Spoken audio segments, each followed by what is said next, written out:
देव ने कहा कि देखो ये सूर्य जी, ये शौनक आदि ऋषियों, आगे की कथा ध्यान से सुनो। जब भगवान शंकर की कृपा से इस संसार के अंदर में ज्ञान खत्म हुआ और अज्ञान प्रचुर मात्रा में प्रवेश कर गया, तो भगवान का वो जो विद्या अवतार था उसने पुनः ज्ञान का स्थापना की। और वो ज्ञान केवल संसारी में नहीं, ब्रह्मा जी के अंदर से भी चला गया। कुछ समय के लिए ब्रह्म देवता के अंदर से भी ज्ञान चला गया।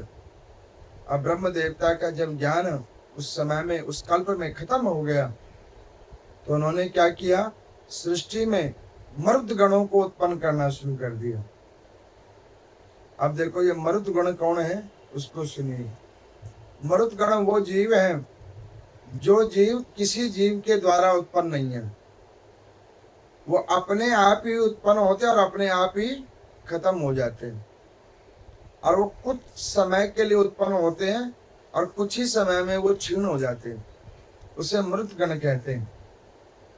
अब देखो मृत गण का एक उदाहरण आप समझिए। अभी बारिश हो रही है, मतलब होने वाली है। आपने देखा होगा, एक तो वैसी चींटी होती है साधारण, और एक चींटी के पर लग जाते हैं, वो सिर्फ बारिश में ही होते हैं। अच्छा, बारिश में ही उत्पन्न होता है और बारिश में ही खत्म हो जाता है। जैसे ठंड बढ़ती है तो कुछ जीव पतंगे आते हैं जो सिर्फ उसी समय ठंड प्रारंभ हो रही होती है, कार्तिक का पवित्र मास लगा होता है, तो व्हाइट से जीव, जीरा मच्छर जिसे कहते हैं, वो प्रकट होते हैं। वो हाल प्रकट होते हैं और हाल ही खत्म हो जाते हैं। ऐसी सृष्टि ब्रह्मा जी के द्वारा प्रकट हुई। जो कर्म तो भोग रही थी, लेकिन क्यों भोग रही थी, उससे क्या होगा वो पता नहीं लग रहा था। अब ये जब भगवान शंकर जी को पता लगा, ब्रह्मा जी ने इतने सारे जीवों को प्रकट कर दिया है, भगवान शंकर को क्रोध आया। उन्होंने क्या किया, अपने शरीर से रुद्रों को उत्पन्न करना प्रारंभ कर दिया। अब वो रुद्रों ने क्या किया, जाकर उन जीवों को खाना शुरू कर दिया। वायुदेव कहने कि इस प्रकार से रुद्र सृष्टि उत्पन्न हो गई। अब वो रुद्र गणों ने क्या किया, ब्रह्मा जी के पास ही पहुंच गए। उन्होंने सोचा कि यहीं से शुरू होती है, इन्हीं को पकड़ लो। ब्रह्मा जी ने सोचा कि ये तो बड़ी समस्या हो गई। अब उन्होंने विचार किया कि ये मेरे ऊपर में ऐसे शंकर भगवान का कोप क्यों हो गया। अब इस विचार को ध्यान किया, विवेक को जागृत किया, शंकर भगवान का ध्यान किया। उन्हें ध्यान आया, अरे ये मैंने कौन से सृष्टि को उत्पन्न कर दिया। अब उन्होंने भगवान शंकर का ध्यान किया, हाल आगे भगवान शंकर के पास निवेदन किया कि प्रभु ये जो रुद्र गणों को, रुद्र सृष्टि आप उत्पन्न कर रहे हो, प्रभु इसको रोको, इसको रोको, नहीं तो जिनका निर्माण मैंने किया वो सबका भक्षण ये स्वयं ही कर लेंगे। अब वो रुद्र गणों की क्या स्थिति थी, मुख से अग्नि निकले, ऐसी अग्नि निकले, नेत्रों से अग्नि निकले, जिसके आगे सारी सृष्टि भस्म होने चालू हो गई। भगवान शंकर ने कहा, क्यों ब्रह्मा जी, अभी आपने हमारा विद्या अवतार नहीं देखा? हमने उसमें ज्ञान दिया और आपने कैसे सृष्टि को उत्पन्न कर दिया। अब देखो ये जो रुद्र उत्पन्न हुए हैं ये वापस तो नहीं जाएंगे, लेकिन इसी सृष्टि के अंदर में ये समा जाएंगे। वायुदेव कहने लगे कि भगवान शंकर की कृपा से वो रुद्रगण सृष्टि के अंदर में समा गए। अब वो कैसे समा गए वो देखो। ये जो छोटे छोटे जीवाणु होते हैं, जिसको लोग वायरस कहते हैं, ये हाल प्रकट होते हैं, हाल प्रकट होते हैं। और जब ये हाल प्रकट होते हैं तो ये रुद्रगणों के अंश से ही खत्म होते हैं।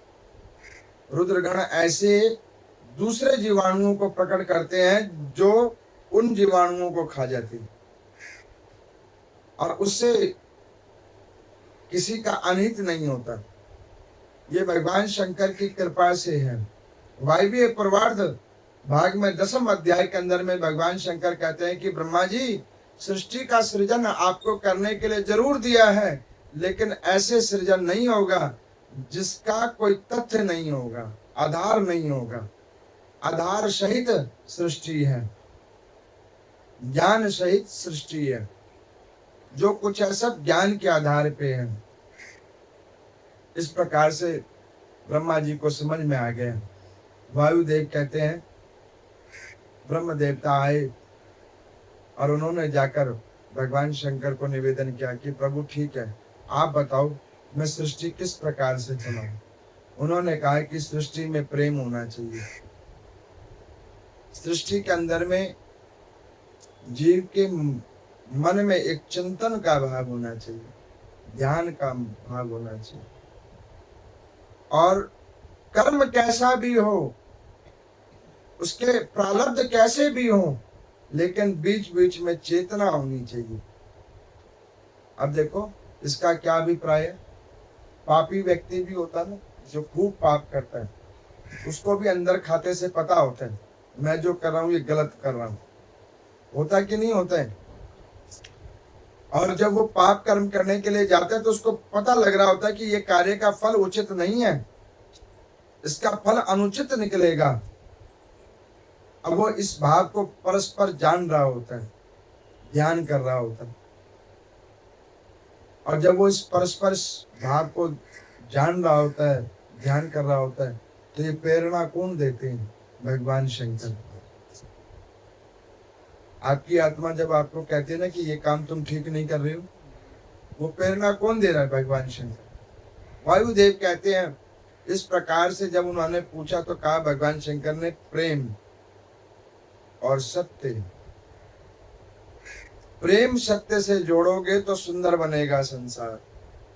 सत्यम शिवम सुंदरम, भगवान शंकर की वाणी सत्यम शिवम सुंदरम। वायुदेव कहते हैं कि प्रभु की ये वाणी है सत्यम शिवम सुंदरम। मैंने पीछे कथा में कहा था ना भगवान की एक वाणी है शिवो हम, उसी प्रकार भगवान शंकर की दूसरी वाणी है सत्यम शिवम सुंदरम। अब इस प्रकार से वायुदेव ने कहा कि देखो ऋषिगणों, भगवान शंकर की प्रेरणा से संसार में प्रेम हुआ। प्रेम के द्वारा एक दूसरे जीव के अंदर में सद्भाव प्रकट होने लगा, सम्मान की भाव, बड़ों का सम्मान, छोटों से प्रेम, ये सब प्रकट भगवान शंकर ने करवाया। जीवों को अपने कर्म का बोध होने लगा, मैं क्यों आया हूँ, क्या कर रहा हूँ और इसके बाद मेरा गंतव्य क्या होगा, ये भाव उनके अंदर में आने लगा। इसके बाद में वायुदेव कहने लगे कि देखो इस प्रकार से ब्रह्म देवता ने कहा कि प्रभु अब आप कृपा करके सृष्टि को आगे मैं कैसे बढ़ाऊं, उसके ऊपर आप कृपा करो। भगवान शंकर ने अपने शरीर से रज को उत्पन्न किया और रज से देवी ने स्पर्श किया और उन शिव और शिवा के द्वारा मैथुनी सृष्टि प्रकट हो गई, जिसमें प्रेम के आधार पर में एक नर नारी के द्वारा सृष्टि उत्पन्न होने लगा। ये भगवान शंकर के द्वारा सृष्टि प्रकट हुई ब्रह्मा जी को प्रेरणा रूप में। वायुदेव कहते हैं ऐसे परस्पर प्रेम भाव से सृष्टि का सृजन ब्रह्मा जी ने किया। आदि आदि जीवों को उन्होंने प्रकट किया और ये सब भगवान शंकर की कृपा से हुआ। वायुदेव कहने लगे कि हे शौनक आदि ऋषियों, ये तो भगवान ने इस प्रकार से, शंकर भगवान ने ब्रह्मा जी को प्रेरणा दे के सृष्टि का सृजन किया। अब इस सृष्टि के सृजन के अंदर में विभिन्न विभिन्न योनियों के अंदर में उत्पन्न जो जीव अपने कर्मों को भोगने लगे, तो वो कर्म भोगते भोगते दो पायदान पर आकर खड़े हो गए, पुण्य कर्म स्वर्गलोक, पाप कर्म नरकलोक। अब इस विषय को सुनकर शौनक आदि ऋषियों ने कहा कि प्रभु ये स्वर्ग लोक और नरक लोक क्या है, कृपा करके आप इसका अभिप्राय बतलाएं। अध्याय संख्या 16 के अंदर में वायुदेव ने कहा कि सुनो ध्यान से, स्वर्ग लोक किसे कहते हैं? उन्होंने कहा कि जहां पर में जीव निश्चिंत हो जाता है, जहां पर में उसको किसी चीज की कामना नहीं रहती, जहां पर में जीव मन के अंदर में संतोष को धारण कर लेता है, वो स्वर्गलोक है। अब देखो नरक क्या है? जहां पर जीव दुखी रहता है, मन में असंतोष प्रकट रहता है, हर तरफ उसको विपदा ही विपदा, संकट ही संकट नजर आती है, वही नरक लोक है। फिर यहाँ पर मैं वायुदेव से शौनक आदि ऋषियों ने पूछा कि प्रभु अब आप बतलाए कि ये दोनों स्थिर लोक हैं। उन्होंने कहा नहीं, ये स्थिर लोक नहीं है। उन्होंने कहा क्यों? भगवान शंकर की कृपा से भगवान शंकर कहते हैं कि जीव खूब पापी बन जाए, पापी से भी पापी बन जाए, और एक बार पंचाक्षरी मंत्र का भाव निष्ठा रूप से जाप करे तो मैं इसको नरक के बजाय स्वर्ग दे देता हूँ। हमने कल श्रावण मास के अंतिम सोमवार की जो कथा सुनाई आपको, जिन लोगों ने सुना होगा, वो धूम्रकेश जी के ऊपर में उन्होंने कोई सत्कर्म तो ही ना किया था, शुदा मिटाने के लिए वो प्रसाद खाने के लिए आए शिवलिंग के ऊपर में, चोरी किया हुआ था, पाप कर्म किया हुआ था, लेकिन शिव प्रसाद ही खाया तो भगवान शंकर ने मुक्त कर दिया। ये हमने कल कथा में सुनाया था रुद्राभिषेक के बाद। भाव निष्ठा रूप से इसका अभिप्राय है, ना तो स्वर्ग स्थिर है ना ही नरक स्थिर है। जरूरी नहीं है एक व्यक्ति पापी है और वो पाप ही करता जा रहा है, और अगर उसकी पाप की स्मृति में एक बार भी पुण्य का भाव जग गया, एक बार भी शिव नाम का भाव जग गया, तो वो व्यक्ति का उद्धार नहीं हो सकता। ऐसा कोई विषय नहीं है, हाल भगवान शंकर उसके ऊपर कृपा कर देते हैं। और देखो एक परम शिव भक्त है, वो पूजा करता है, पाठ करता है, बहुत कल्पों तक उसने भजन किया, लेकिन अकस्मात वो पाप की वृत्ति में पड़ गया, और फिर उसने अपनी प्रकृति परिवर्तित करके केवल पाप और पाप कर रहा है। और अगर वो सोचे कि मैंने किए गए पीछे के पुण्यों के आधार पे मैं स्वर्ग चला जाऊं, ना, नहीं जा सकता, क्योंकि यहाँ तराजू दूसरे प्रकार का लगा हुआ है। यहाँ पे तोल मानवीय तोल के हिसाब से नहीं है, यहाँ पे ईश्वरीय तोल के हिसाब से तोल है। यहाँ पर जो कर्म जीव जैसा करता है, उस समय जो उसके जैसे भाव प्रकट होते हैं, और उसी भाव को ग्रहण करके परमात्मा उसको स्वर्ग अथवा नरक देते हैं। अब यहाँ पर मैं शौनक आदि ऋषियों ने वायुदेव को कहा कि प्रभु जब ये स्थिर लोक नहीं है स्वर्ग और नरक लोक, तो स्थिर लोक कौन सा है? तो कहने लगे स्थिर लोक शिवलोक है, स्थिर लोक वैकुंठ लोक है, जहां पर जाने के बाद में व्यक्ति को बार बार ये आने जाने की समस्या नहीं रहती। तो उन्होंने कहा कि इन लोकों में कैसे प्रवेश किया जा सकता है। अब आप कृपा करके उस कथा को सुनाइए। वायुदेव कहने लगे अध्याय संख्या 18 के अंदर में, जब एक जीव भगवान के सन्मुख होकर व्रत करता है, तप करता है, यज्ञ करता है, दान धर्म करता है, ये सारे पुण्य कर्म हैं, तो उन पुण्य कर्मों को कर कर जीव अपने पुण्यों का संग्रह करता है, और उस संग्रह को जब वो लेकर धर्मराज जी के आगे प्रवेश करता है, उनके सम्मुख होता है, और उसके प्रभाव से भगवान शंकर प्रसन्न हो जाते हैं, तो उस जीव को वो मुक्त कर देते हैं, जहां पर में उसको वो शिवलोक देते हैं। एक दिन मेरे को किसी ने प्रश्न किया कि पंडित जी मुक्त और मोक्ष में क्या फर्क है? मैं क्या, देखो मोक्ष और मुक्ति में फर्क है। शरीर से मुक्ति होनी ये मुक्ति है। मोक्ष का मतलब शरीर में पुनः नहीं आना। आपको समझ में आया? ये जो शरीर हमें मिला है, इससे मुक्त हो जाना, ये तो आप हो ही जाओगे। जो आपकी आयु है उस आयु के हिसाब से ये अपने आप शरीर आपको मुक्त कर देगा।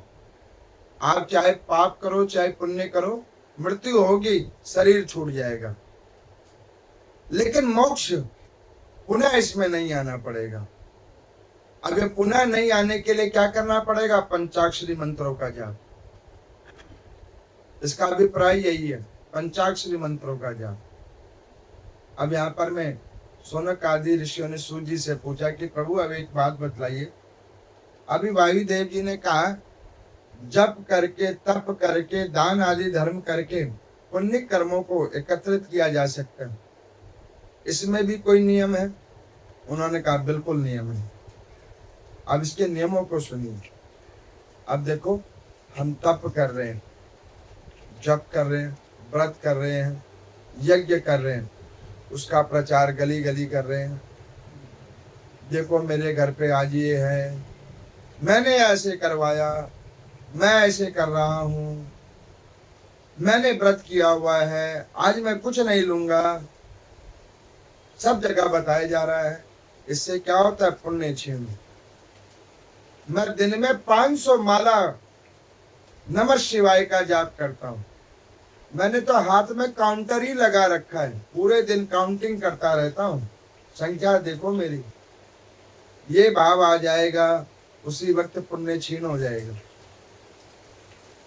मैं चोरी करता हूँ, किसी को नहीं बताता। मैं दूसरों की निंदा करता हूँ, किसी को पता नहीं लगने देता। मैं गलत कर्म करता हूँ लेकिन छुप छुप के करता हूँ, ये मैं किसी को पता नहीं होने देता, और मैं अपने आप को फिर भी अच्छा कहता हूँ। ये जो कर्म है ये पाप कर्म है, ये भी क्षीण नहीं होता। ये दोनों हैं, एक से पुण्य क्षीण होता है बखान करने से, और एक से पाप बढ़ जाता है। और व्यक्तियों को क्या करना चाहिए? गुरुजन क्या कहते हैं? अपने पाप का बखान करो, जब जाओ अरे मुझसे अधम कोई नहीं है, सब ठीक होंगे, मेरे से अधम और कोई नहीं है।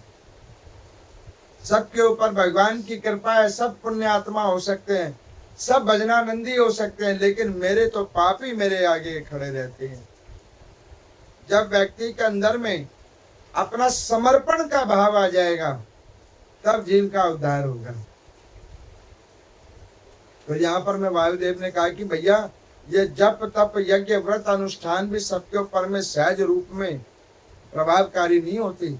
मार्ग तो है लेकिन प्रभावकारी नहीं होगी। प्रभावकारी तब होगी जब जीव में समर्पण होगी। और ये समर्पण ऐसे नहीं आएगी, ये साधना करने से आएगी, नित्य प्रति साधना। रोज साधना करोगे भगवान की, रोज भजन करोगे भगवान का, तब तुम्हारे अंदर में ये भाव आएगा। ये एक दिन से नहीं आएगा, ये अभी सावन महीने की कथा सुनने से नहीं होगा। सावन महीने की कथा सुनकर उसके ऊपर अग्रसर हो जाओगे तो जरूर हो जाएगा। अब यहाँ पर मैं भगवान शंकर की कृपा से उन्होंने कहा कि प्रभु इसके ऊपर में शिव महापुराण के अंदर में आगामी क्या कथा है उसको आप सुनाइए। तो यहाँ पर मैं वो तप के ऊपर में बतला रहे। वो कहने की देखो, एक समय एक असुर था, शिव महापुराण की कथा में लिखा हुआ, शिव महापुराण की कथा में लिखा हुआ है, एक असुर था। उसने ये जान लिया कि त्रिदेवताओं में श्रेष्ठकर देवता जो है वो महादेव है। तो उसने क्या किया? भगवान शंकर का खूब तप किया। वायुदेव कहते हैं खूब तप किया। अध्याय संख्या 21। खूब तप किया, खूब भजन किया, इतना भजन किया, इतना भजन किया, इतना तप किया, अंत में भगवान शंकर को आना पड़ गया। उसके भजन के प्रभाव से भगवान शंकर प्रकट हो गए। अब जैसे ही भगवान शंकर प्रकट हुए तो उस असुर ने कहा कि प्रभु आप मुझे एक वरदान दे दो। भगवान शंकर ने कहा कि वो तो तुम्हारी प्रकृति से मुझे पता लगता है कि तुमने भजन कामना के साथ में किया है, कामना युक्त तुम्हारी भजन है, तो स्वाभाविक है तुम उस कामना के लिए मेरे से आग्रह करोगे ही करोगे। बताओ तुम्हारी क्या कामना है। उन्होंने कहा कि महाराज जी आप मुझे जो है ना अजय अमर कर दो। भगवान शंकर ने कहा कि देखो अधर्म कभी अजय और अमर नहीं हो सकता, तुम्हारी जो प्रकृति है उसमें तुम्हें ये प्राप्त नहीं होगा। उन्होंने कहा कि फिर प्रभु कुछ ऐसा वर दे दो जिसको ग्रहण करने के बाद मैं सबका विजेता बन जाऊं। उन्होंने कहा ये भी नहीं हो सकता। अब किसी ने खूब भजन किया हुआ है, प्रभु की बड़ी कृपा है, कोई राजा बन गया है, तो तुम क्या चाहते हो उसकी गद्दी छीन के मैं तुम्हें बिठा दूं? ना, ये नहीं होगा। आज कोई बहुत सुखी है, ऐसे नहीं सुखी है, उसने कभी ना कभी अपने पूर्व जन्मों में भगवान का भजन अच्छे से किया होगा, पुण्य कर्मों को अच्छे से संग्रह किया होगा, इसीलिए आज वो सुखी है। और आज अगर हम उसको देख कर मन में जलन करते हैं कि भैया देखो वो इतना सुखी क्यों है और मैं इतना दुखी क्यों हूं, तो हमसे बड़ा मूर्ख कोई नहीं है। ये उसने पुण्यों का संग्रह किया है, इसीलिए उसे सुख मिल रहा है। और हम अभी भी पुण्य संग्रह करने के बजाय उसकी निंदा करके पापों को संग्रह कर रहे हैं, इसीलिए आज भी दुखी हैं। इसीलिए कि किसी के सुख को देखकर दुखी मत हो, किसी के सुख को देखकर सुखी हो। हे भोलेनाथ, जैसे उसके ऊपर कृपा की है कभी मेरे ऊपर भी करना। सबका कल्याण करना, जब सबका कल्याण होगा तो प्रभु उनके पैर के पीछे मेरा भी कल्याण होगा। ये भाव रखोगे तो तुम्हारे ऊपर कृपा होगी। अब उस असुर ने कहा कि प्रभु फिर कुछ तो आप वरदान दो। उन्होंने कहा कि देखो ये सब वरदान तुम्हें नहीं मिलेंगे। अब उसने बड़ी देर विचार किया, फिर उसने सोचा कि ये जो मैंने व्रत किया था तब किया था, इसका तो कोई फल नहीं मिला। अब उसको समझ में आया नहीं आया। उसने कहा कि अच्छा महाराज जी एक काम करो, ये आपके 2 नेत्र हैं और ऊपर में तीसरा नेत्र है, ये तीसरे नेत्र से आप क्या करते हो? भगवान शंकर ने कहा कि जो पापी है, दुरात्मा है, वो पापी और दुरात्मा जब अत्याचार करता है तो ये तीसरा नेत्र खुलता है और हाल भस्म हो जाता है। उन्होंने कहा कि महाराज जी यही एक नेत्र हमें दे दो। उन्होंने कहा कि ये भी तुझे नहीं मिलेगा, ये नहीं मिलेगा तेरे को। तो उन्होंने कहा कि चलो आंख में नहीं हाथ में दे दो। भगवान शंकर ने कहा कि देखो तुम जो ये कामना कर रहे हो मैं सब समझ रहा हूं तुम्हारी कामना कैसी है। उन्होंने कहा कि महाराज जी अब तो हम अजय की भी कामना नहीं कर रहे, अमर की कामना नहीं कर रहे, किसी की गद्दी गुद्दी भी नहीं मांग रहे। अब आप एक काम करो, ये तीसरे नेत्र वाला ही भाग मेरे हाथ में दे दो। उन्होंने कहा कि एक चीज ध्यान कर लेना, भस्म कर देंगे ये शब्द कहना आसान है, करने के लिए सामर्थ्य चाहिए होता है। ये सामर्थ्य तुम्हारे पास नहीं है। उन्होंने कहा कि हमें वरदान दो आप। भगवान शंकर ने सोचा कि ये खूब कह रहा है और बगैर वरदान दिए जाएंगे तो इसके मन में अधीरता हो जाएगी। तो भगवान शंकर ने क्या कहा कि ठीक है, तुम्हें हमने ये वरदान दे दिया कि जिसके सर के ऊपर तुम हाथ रखोगे वो भस्म हो जाएगा, और उसका नाम भस्मासुर हो गया।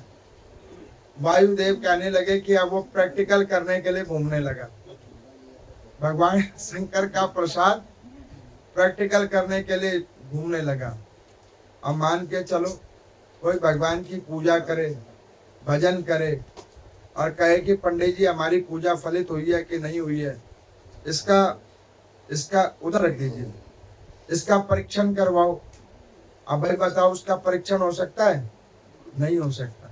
अभी हम कथा आपको सुना रहे हैं, कोई कहे कि पंडित जी आज की कथा का सुनने का श्रुति फल हाल हमें दे दो, तो ऐसे थोड़ी ना श्रुति फल मिल जाएगा आपको।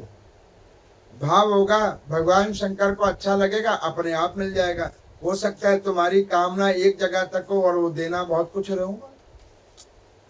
तो इसलिए के किसी चीज की कामना मत करो, उन्हें सब पता है किसको क्या चाहिए, और वो देंगे उतना ही जो तुम्हारे भाग्य में होगा, इससे ज्यादा नहीं देंगे।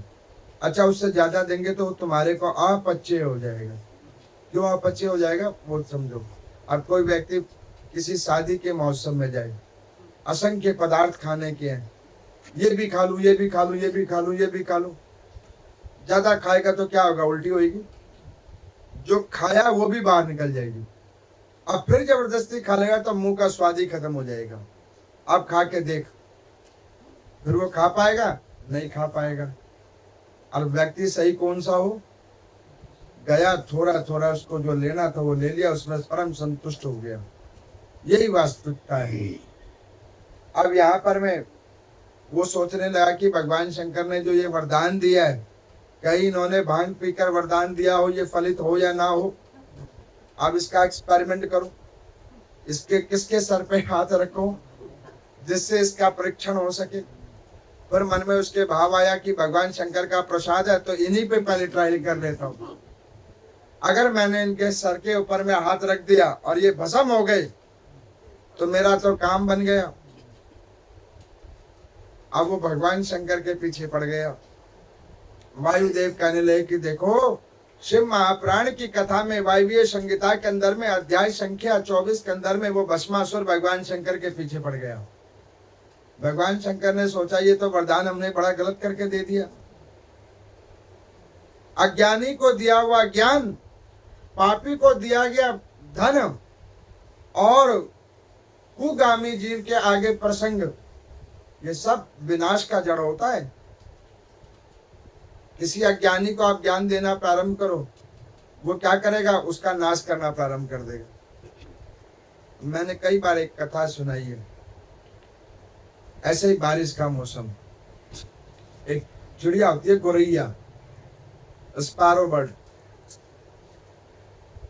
वो घोंसले में थी, बारिश होने वाली थी, तो वो और उसके बच्चे थे उसके अंदर में। ये शिव महापुराण का भाव नहीं है, ये समझाने के लिए उदाहरण दे रही हूँ। वहां पे एक वानर आया, अब वो बारिश में गीला हो रहा था। इधर उसने देखा कि वो गोरैया अपने घोंसले के अंदर में बैठी हुई है। गोरैया को दया आई, उसने कहा कि सुनो, इस डाल उस डाल, डालों डाल घूमते रहते हो, एक स्थिर ठिकाना क्यों नहीं बना लेते हो? स्थिर ठिकाना बना लो, ये धूप बरसात आंधी से बच जाओगे। अब ये जो कहा वानर को, तो वानर की बुद्धि वानर जैसी, उसने कहा कि तू छोटी सी चिड़िया है और ज्ञान मुझे देती है, तुझे नहीं पता मेरे से ही मानव पैदा हुए हैं, उनका पूर्वज मैं ही हूं, अब तू मुझे ज्ञान दे रही है। अब उसने क्या किया, हाल गया, उस घोंसले को तोड़ दिया। अब वो घोंसले को तोड़ दिया, ये कृत्य को एक महात्मा जी देख रहे थे। रोती हुई चिड़िया नीचे उतरी, महात्मा जी ने कहा, अरे बेटी रुक, कहाँ जा रही है? उन्होंने कहा कि महाराज जी, इन्होंने हमारा तोड़ दिया घोंसला। उन्होंने कहा कि तूने ज्ञान किसको दिया? अज्ञानी को। अब अज्ञानी को ज्ञान दोगे तो तुम्हारा घोंसला ही तोड़ेगा, इसलिए कि अज्ञानी को तो दूर से प्रणाम कर लेना चाहिए। नहीं भैया, तुम ठीक कह रहे हो, हमारी गलती है, आप ठीक कह रहे हो। मेरे को अभी पीछे किसी ने पूछा कि पंडित जी राखी का टाइम आप बता दो। मैंने उनको कहा कि देखो, मैंने यहाँ पे जो बोर्ड पे लिखा है इसमें कोई टाइम है? कह रहे कि नहीं, लेकिन इंस्टाग्राम पे दिखा रहे। तो मैं क्या फिर उसी को मान लो? उसको मान लो ना, मुझसे मत पूछो। मैंने लिख दिया, इस पे कोई टाइम नहीं है। प्रातः काल ब्रह्म मुहूर्त से लेकर मध्याह्न तक अपने अच्छे से पर्व को मनाओ। अब अगर आप मेरे को बार बार पूछ रहे तो आप बताओ, मैं कौन सा टाइम बताऊं तुम्हें? जब पंचांग में कोई टाइम नहीं लिखा है। अरे भद्रा कब लगेगी? मैं वो तो रोज ही लगती है। 8 काल है, 24 घंटे में 8 काल होता है, उसमें एक काल भद्रा काल है। रोज भद्रा लगते। बताओ, भद्रा के अंदर में तुम क्या कुछ नहीं करते? और कौन सा काम तुम नहीं करते, मुझे ये बताओ। रावण वाली कथा, शनि वाली कथा, मैं कह, ये किस पुराण में लिखा है? मनमुखी पुराण। ये मनमुखी पुराण है, अपने मन से बनाया हुआ पुराण। ऐसे थोड़ी होता है, जो है वो बोलो, ऐसे थोड़ी ना है। इसका कोई तर्क नहीं है। ये जो तर्क करता है वो मूर्ख व्यक्ति है, वो भस्मासुर की ही कैटेगरी में है। अब वो भस्मासुर ने क्या किया, भगवान शंकर के ऊपर ही प्रयास किया कि देखो उन्होंने जो वरदान दिया है तो परीक्षण भी इन्हीं के ऊपर करके देखो। भगवान शंकर ने सोचा ये तो मैं गलत फंस गया, आगे से मैं ऐसे लोगों को वरदान नहीं दूंगा, विचार करके देना पड़ेगा। इसने हमारे भोलेपन का नाजायज फायदा उठा लिया। भगवान शंकर ने सोचा क्या करूं क्या करूं। अब भगवान शंकर वहां से उठ के निकलने लगे। देवताओं को पता लग गया भगवान शंकर के द्वारा ऐसा वरदान भस्मासुर को मिल गया है, और शिव का वरदान कभी भी मिथ्या नहीं हो सकता। अब इंद्रादिक देवता ने सोचा कि भैया अभी तो भगवान शंकर भाग रहे हैं, इसके बाद हमें भागना पड़ेगा, क्योंकि इसकी जो स्थिति है ये जब उनके ऊपर ट्राई कर सकता है तो हमारे ऊपर भी तो ट्राई कर सकता है। इसीलिए कि मैं कहता हूं दूसरों के लिए गड्ढा खोदने वाले लोगों, ध्यान करके रखना, ये गड्ढा उसके लिए नहीं तुम्हारे लिए भी है। वो तो गिरेगा सो गिरेगा, वो आज गिरेगा तू कल गिरेगा, लेकिन गिरेगा उसी गड्ढे में। इसीलिए कि दूसरों के लिए गड्ढा ना खोदो, परोपकार परम धर्म करो, सबका कल्याण करो, जीव आत्मा से प्रेम करो। अब यहाँ पर मैं भस्मासुर भगवान शंकर के आगे आगे ब्रह्मा जी ने कहा कि हे इंद्रादिक देवी देवता गण, फटाफट कोई नियम बनाओ, नहीं तो भगवान शंकर तो फिर भी कहीं ना कहीं से बच जाएंगे, तुम लोगों का क्या होगा। क्योंकि वो तो स्वयं ही ज्योति खंभ से प्रकट है, जिनके अंदर में खुजी इतना तेज है, उस तेज में अग्नि का क्या प्रभाव होगा। लेकिन तुम अपना सोचो तुम्हारा क्या होगा। अब वो इस भाव से आगे नारायण भगवान के पास, नारायण भगवान ने सोचा कि वरदान तो दे दिया गया है और ये वरदान का ये दुरुपयोग हो रहा है, अब इसका कुछ ना कुछ करना पड़ेगा। अब ये कथा एक बात को और दर्शाती है, आपके पूर्व जन्मों के पुण्य कर्मों के प्रारब्ध से सुख मिला हुआ है भगवान की कृपा से, इसका दुरुपयोग नहीं करो, नहीं तो ध्यान करके रखना किया गया पुण्य कर्म भी क्षीण हो जाता है भस्मासुर की तरह। वरदान मिला हुआ है लेकिन उस वरदान का दुरुपयोग कर रहा है तो दिया हुआ वरदान उसके लिए ही विनाश हो गया। कभी कभी पिया हुआ दूध भी विष के समान हो जाता है, जिसमें विष मिला नहीं होता।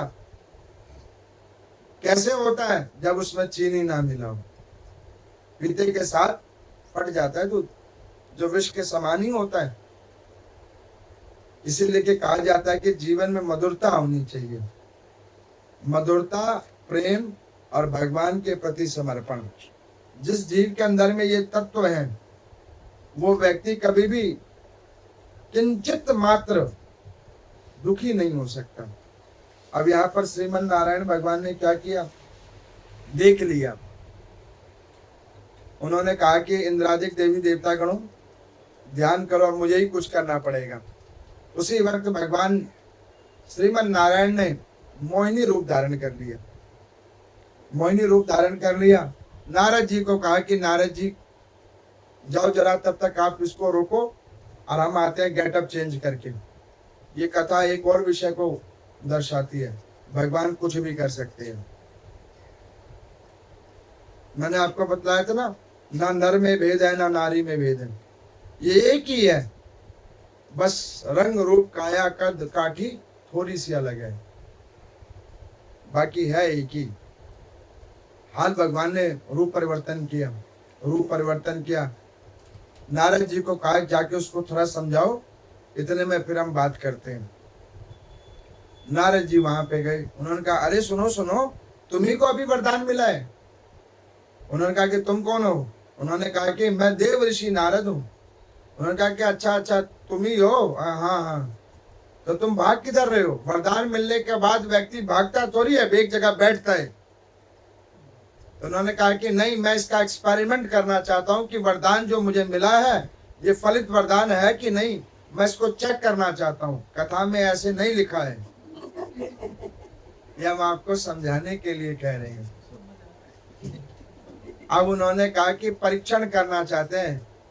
नारद जी ने कहा कि परीक्षण, किस चीज का परीक्षण? उन्होंने कहा कि ये जो हाथ में जो मेरे अग्नि दिया है भगवान शंकर ने, उसका।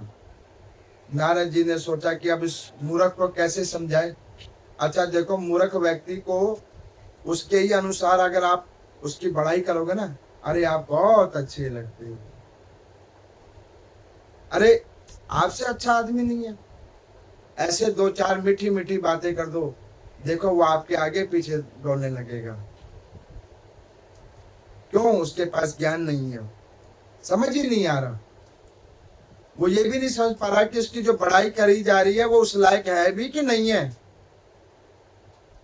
एक व्यक्ति बहुत दुखी होकर घर पे आया, धर्म पत्नी से दुखी। अब सोचा कि खाने पे बैठूं, लड़ाई करूं कि क्या करूं। 2 दिन से वो पहले ही दुखी था, भोजन नहीं कर पा रहा था लड़ाई झगड़े के पीछे।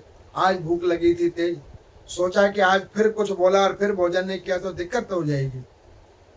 तो आज उसने मन चेंज कर लिया। आते के साथ उसने बोला, अरे भगवान आज तुम बहुत सुंदर लग रही हो। अब उसको बोला, धर्म पत्नी थोड़ी प्रसन्न हो गई। उसने कहा कि सच में? तो कह रहा है बिल्कुल सच। उन्होंने कहा तुमने कोई नशा तो नहीं कर रखा? तो उन्होंने कहा क्यों, तुमने अपना दर्पण खुद देख रखा है कि तुम कितनी सुंदर हो? उन्होंने कहा कि नहीं, ऐसे तुम्हारे मुख से कभी हमने सुना नहीं। तो उन्होंने कहा जब सुना नहीं तो कुछ तो कारण होगा ना, जब भी तुम्हारी बड़ाई की है। मैं 2 दिन से भूखा घूम रहा हूँ, अन्न की आस रखी है, और अगर बड़ाई करने से अन्न मिले तो इसमें कोई गलती थोड़ी है। बाकी तुम्हारी बात सही है, दर्पण देख लो, जैसी हो वैसी ही हो। कहने का अभिप्राय, बुद्धिजीवी का पहला कर्म, अपना कर्म करने के लिए अगर किसी की प्रशंसा करके सत्कर्म होता हो, चाहे झूठी ही प्रशंसा क्यों ना हो, तो कर देना चाहिए। इसीलिए के शास्त्र कहता है, ज्ञानी को ज्ञान, दुर्जन को दूर से प्रणाम, और जो नास्तिक है उसके तरफ देखो ही नहीं। उसके और देखोगे और उसकी दृष्टि तुम्हारे ऊपर पड़ गई तो फिर कुछ कहीं ना कहीं कोई दिक्कत हो जाएगी। नारद जी ने कहा, भैया भस्मासुर तू कहाँ जा रहा है, इधर बैठ।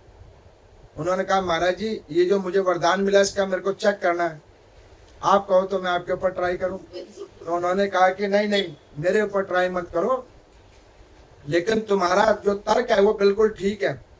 क्या पता भगवान शंकर ने भांग का सेवन किया हो और उन्होंने तुम्हें वरदान दे दिया हो, तो क्या पता ये सही हो भी सकता है, लेकिन नहीं भी हो सकता है। लेकिन एक चीज मैं बता दूं, त्रिदेवता में श्रेष्ठकर देवता भगवान शंकर हैं, उन्होंने वरदान दिया तो कुछ सत्य तो होगा ही। तो उन्होंने कहा यही तो चेक करना है। तो उन्होंने कहा कि एक काम करो, चेक तो तुम अब कर ही लोगे, जब आए हो तो कर ही लोगे, लेकिन एक चीज देखो, तुम कितने वर्षों से तप कर रहे थे? उन्होंने कहा 100 वर्षों से।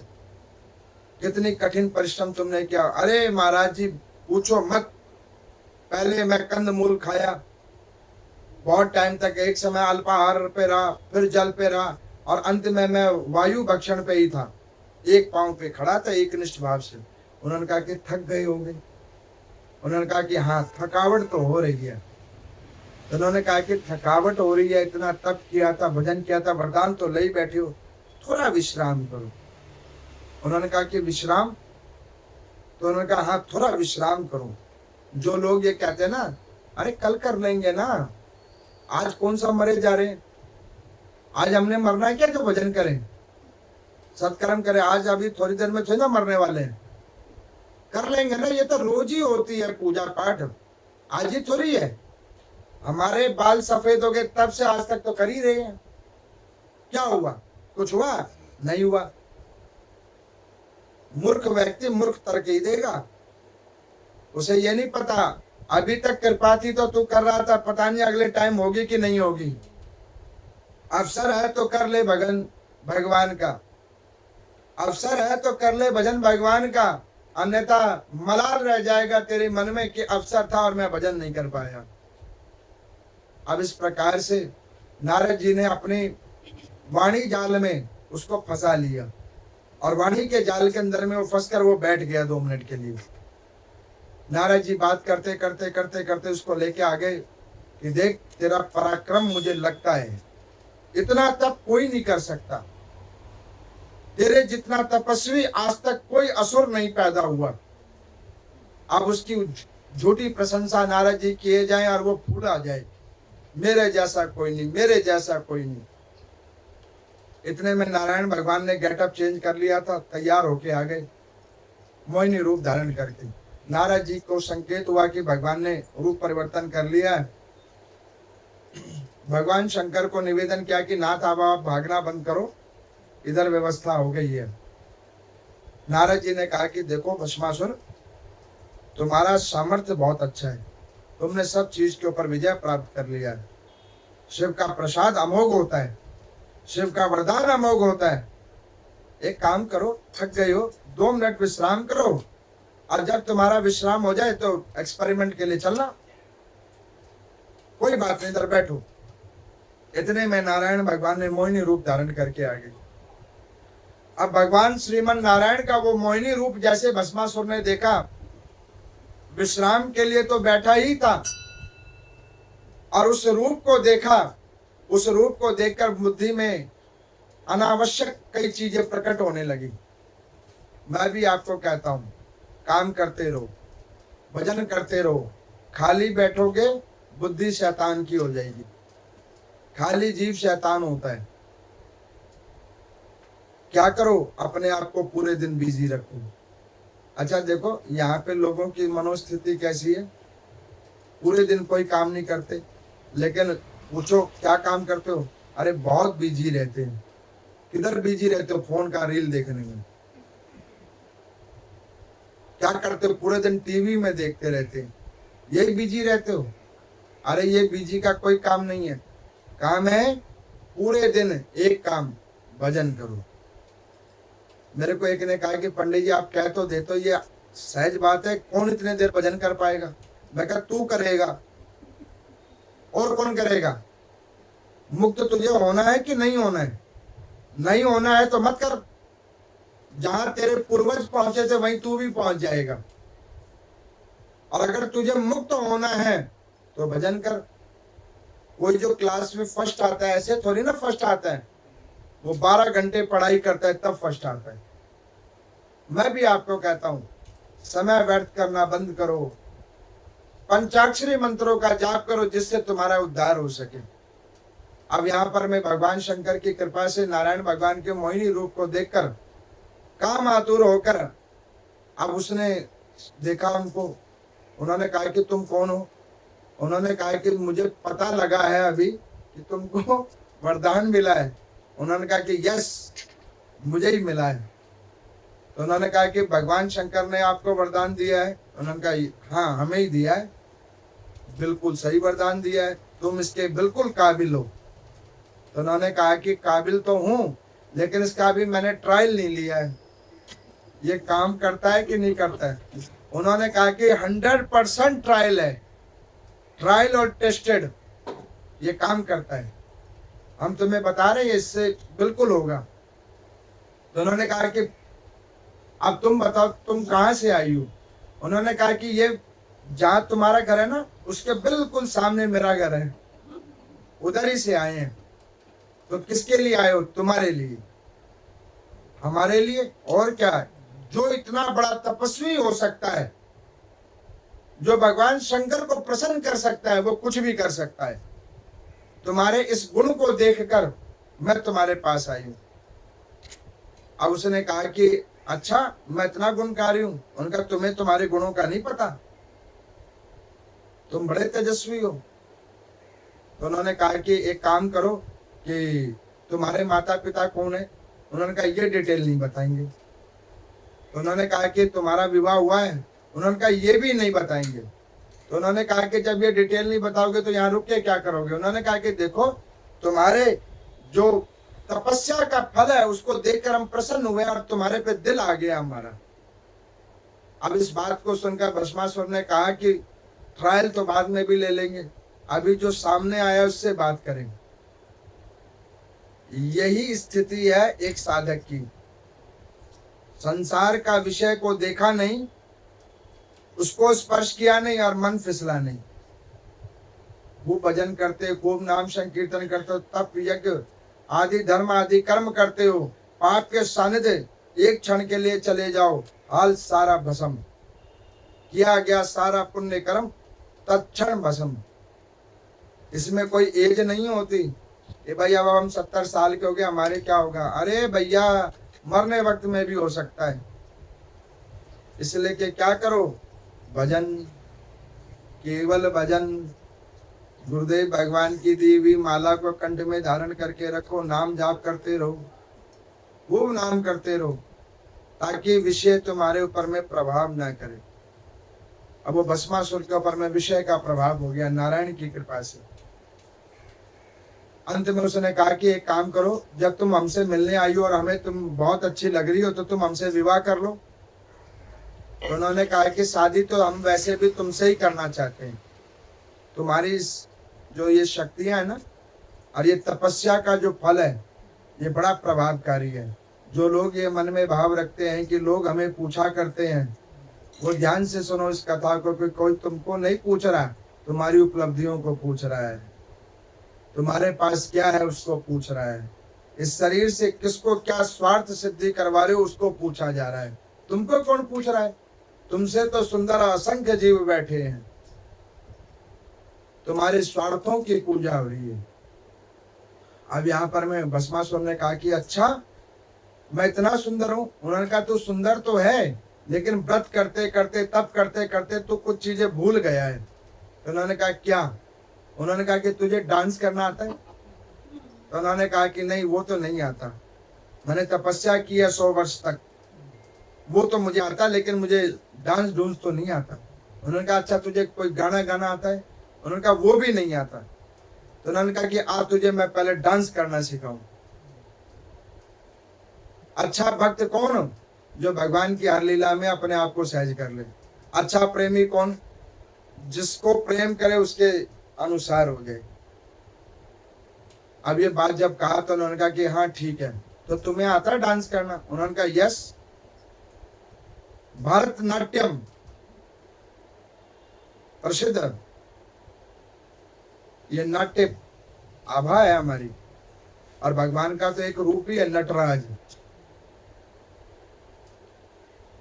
अब यहाँ पर मैं उन्होंने कहा कि ठीक है, आप मुझे सिखा दोगे? तो उन्होंने कहा हाँ हाँ, तुम्हें हम सिखाएंगे, जब भी शादी करेंगे, पहले सिखाएंगे तब तुमसे शादी करेंगे। तो उन्होंने कहा कि ठीक है, मुझे सिखाओ, कैसे करूं?